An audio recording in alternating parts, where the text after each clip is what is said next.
If you've never experienced chronic intractable pain in your body, you don't get to decide that people in chronic pain are just lazy. If you've never been chronically ill, as in if you've never experienced relentless, debilitating symptoms across multiple systems in your body every single day for months or years on end, you don't get to decide that people with chronic illnesses just aren't trying hard enough. If you've never had a uterus, you don't get to dismiss hormonal shifts, PMS, PMDD, endometriosis, PCOS, the list goes on, as exaggerated or imaginary. If you've never lived with anxiety, depression, or mental illness that fundamentally affects your ability to function, you don't get to tell people with mental illness to just think positive or just snap out of it. It doesn't work like that.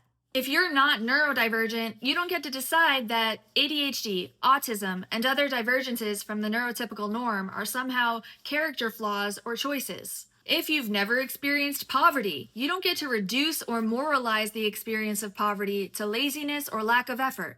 If you've never been in someone else's shoes, which, newsflash, you haven't, you don't get to decide that you know better. You don't get to be the authority on lives you haven't lived. You don't get to be cruel and condescending simply because you haven't taken the time to learn about what exists outside of your bubble. And yeah, in a free world, technically you can do anything and be whoever you want to be.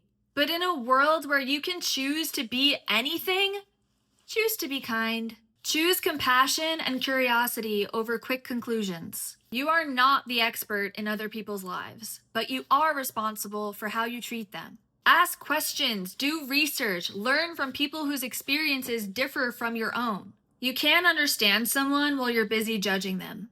Most things make at least a little more sense when you actually take the time to learn and to listen. Kindness costs nothing and changes everything.